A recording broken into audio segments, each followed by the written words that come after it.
안녕하세요. 네, 오늘 세 번째 시간입니다. 슬기로운 중학교 입학 준비 저자분들을 모시고 전문가 특강을 하고 있습니다. 지난 시간에는 자유학기제, 운영과 평가, 그리고 내신 관리 비법에 대해서도 좀 이야기를 나눠봤는데요. 6학년, 중학교 1학년 아이들이 사춘기를 이제 막 돌입하고 있거나 좀 지나고 있는 기간이잖아요. 그래서 부모님들이 굉장히 어렵고 힘든 시간이다라고 생각이 드는데요. 이 시기의 아이들을 어떻게 하면 좀 도와줄 수 있고 원활하게 의사소통도 할 수 있을까라는 부분에 대한 이야기를 나눠보도록 하겠습니다. 그래서 오늘은 학부모님 네네. 위주로 말씀을 한번 나눠볼게요. 중등 학부모가 되었습니다. 네, 중등 학부모님 대표로 좀 기분 모셨습니다. 좋아요. 으쓱해요? 네, 뭐 결혼 빨리 한 친구들이 있으면 중등 학부모, 고등 학부모 된 친구 있거든요.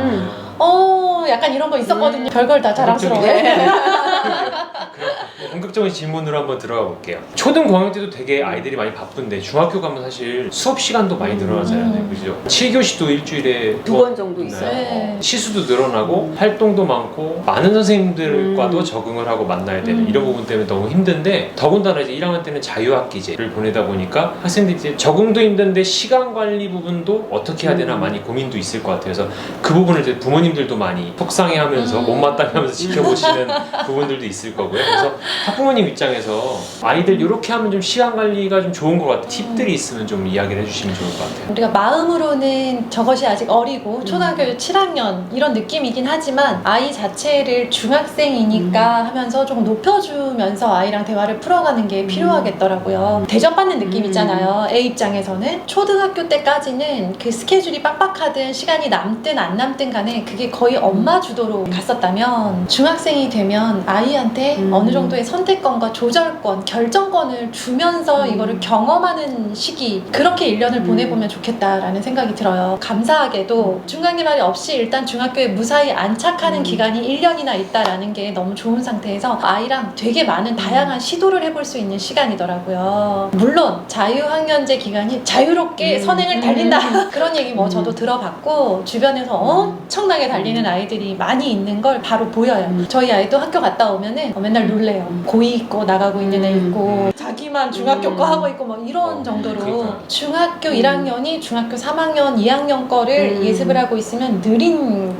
뭐 약간 이런 이상한 상황이 생겼잖아요. 중요한 거는 어느 정도까지 진도를 뺐느냐 보다는 우리 아이가 선행을 안 해봤던 아이라면 선행도 한번 해보고, 했는데 너무 후루룩 훑으면서 점수가 안 나왔다, 정확도가 너무 낮았던 아이들은 조금 꼼꼼하게 해보는 시도도 해봤으면 좋겠고, 또 부족한 과목도 있지만 좀 잘하는 과목이 있으면 그것들을 좀 더 이렇게 좀 깊이 있게 자기가 주도적으로 해보는 그런 시도도 해봤으면 좋겠고, 학원이 맞는지 과외가 맞는지 인터넷 강의가 맞는지 이런 사교육을 활용하는 것들도 다양하게 해보면 좋겠다는 생각이 들었어요. 마지막 기회일 수 있죠. 네. 대학교 성인이 되기 전까지. 그렇죠. 그러면서 왜 인터넷 강의가 나한테 맞는지, 왜 이런 대형 학원은 안 맞는지, 왜 나는 소규모 학원이 좋거나 왜 과외는 정말 싫은지, 이것들을 이제 경험하면서 본격적으로 공부를 해야 되는 2학년, 3학년 그리고 고등학교 시기에 그때도 계속 시도하지 않을 수 있도록 많은 시도를 해보면서 실패도 하고 실수도 하고 시행착오 겪어보는 기간이었으면 좋겠다. 자유학년제니까 네. 자유롭게 많은 시도를 해봐라. 네, 맞아요. 네. 불안하죠, 사실. 그렇죠. 지금 시도할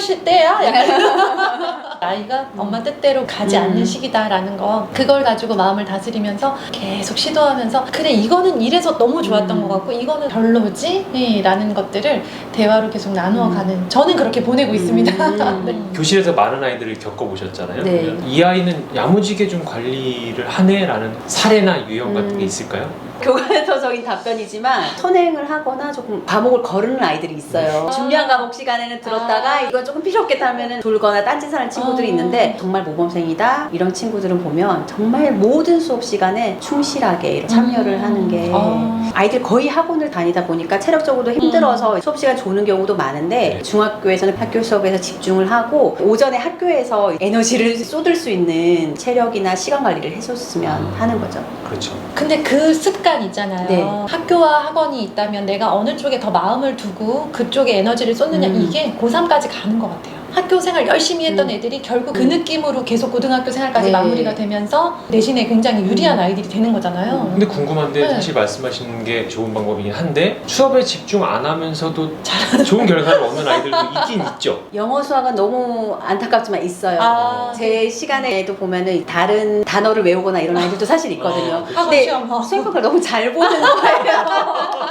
학원빨. 네, 학원빨이 고등학교까지는 이어지지 않는 것 같더라고요. 아. 제가 주위에 이제 동료 교사라든지 이렇게 얘기를 들어보면 아무래도 한계가 있는 것 같아요. 사실 맞아요. 내신이라는 건 학교에서 수업 시간에 이루어졌던 내용들을 토대로 하고 네. 디테일한 부분들이 평가 문항으로 네. 나오잖아요. 그런 부분을 놓치면 또 그 네. 상위권에서는 그리고 예전에 비해서 학원빨 좀 힘든 게 수행평가 비율이 높아지고 있어요. 아. 네, 다양하게 평가를 하잖아요. 네. 이 영역에서는 잘했는데 아무래도 이제 수업 시간에 구멍이 생기면 이 영역은 조금 부족한 그렇죠. 이런 부분이 있다 보니까 골고루 잘 하기는 맞아요. 수업 시간에 집중하는 것이 가장 네. 중요한 것 맞아요. 같아요. 저희가 이 책에도 수행평가 항목, 과목별로 쫙 예시를 들어서 아, 이제 여기 다 네, 나와 다 있어요. 들어있는데 네. 아이가 이번 주 수행평가 뭐야, 다음 주 뭐야 라고 얘기할 음. 때마다 깜짝깜짝 놀라는 게 이걸 학원에서 다 준비하는 건 불가능하겠다 네. 라는 생각이 들었어요. 결국엔 실력이지. 학원의 도움을 받더라도 네. 일단 기본적인 거는 갖춘 아이가 잘할 수 있다. 그렇게 이해하면 될까요? 네.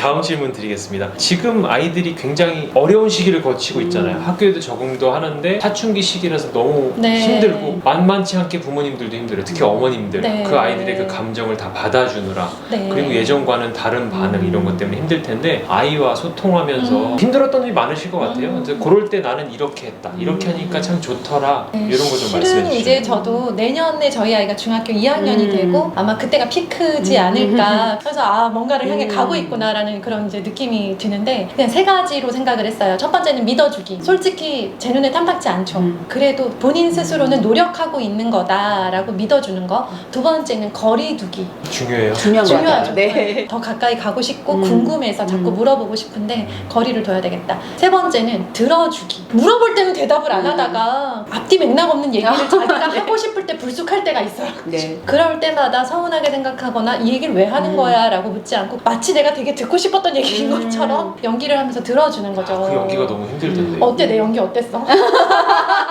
저는 솔직히 잘 그렇게 못하는 편이에요. 표정에 바로 나오고 맥락 없이 뭔 그냥 소리야? 이런 약간 식으로. 이제 아빠들은 이렇게 나가죠. 그러니까 약간 부모님이 말을 하고 싶은 타이밍과 아이가 말하고 싶은 네. 주제 타이밍이 다른 건데 그때 참고 들어주라는 거잖아요. 네네.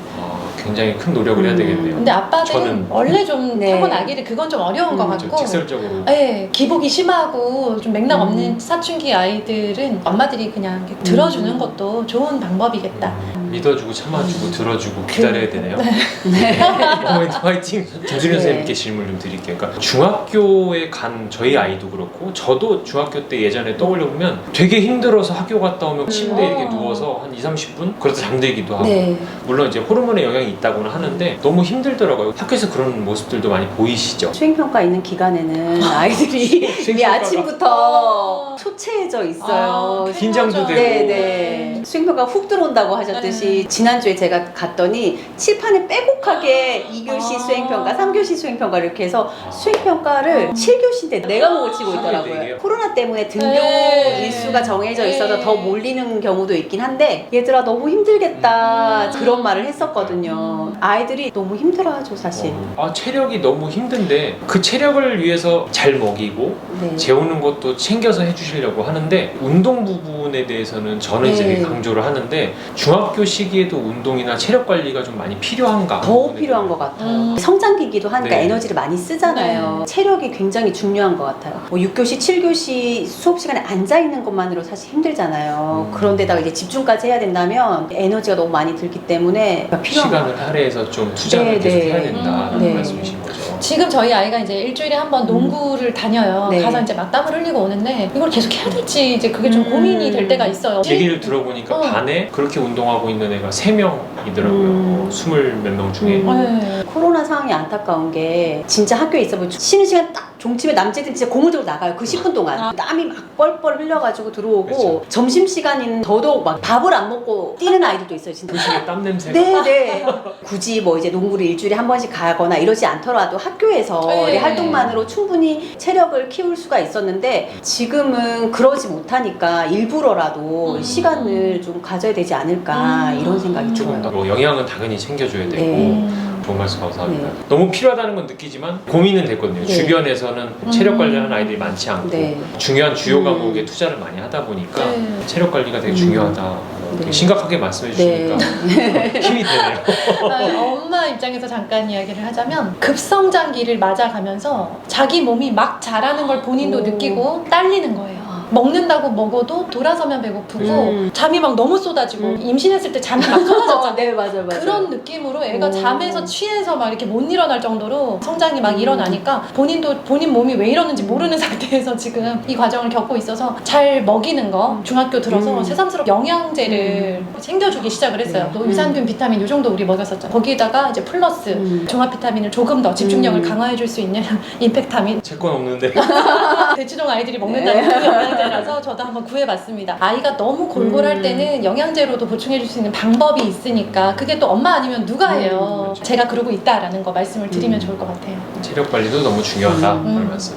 끝으로 한 말씀씩 좀 해주시면 좋을 것 같아요. 김수련 선생님부터. 중학교 오면은 어머님들 좀 불편해 하더라고요. 네. 상담률이 초등학교에 비해서 확 떨어지는 것 같아요. 초등학교는 이제 전화도 많이 하시고 이렇게 네. 하는데 중학교는 선생님이 많은 만큼 상담할 수 있는 분이 많으세요. 네. 담임 선생님, 또는 교과 선생님, 진로 선생님까지 부모님께서 아이한테 직접 얘기를 못 하잖아요. 네. 그래서 그런 걸 충분히 활용하셨으면 좋겠다 이런 말씀을 꼭 상담 드리고 어려워. 싶었어요. 아, 네. 네. 저 한번 갔다 왔습니다. 네. 상담을 적극적으로 활용하시라는 네. 말씀. 엄마 입장에서는 중학교가 괴물 같은 느낌이에요. 그 산을 이제 어떻게 넘을 것인가. 근데 애도 잘 몰라 하고 애는 자꾸 이제 반항을 하는 상태에서 엄마가 막 혼자 되게 외롭게 이 산을 넘어야 되는 것 같은 그런 느낌, 막막한 그 6학년 엄마였을 때 딱 그런 느낌이었던 것 같아요. 지금 예비 중학교 어머님들은 아마 그런 마음이실 텐데요. 중학교 선생님들은 괴물이 아니에요.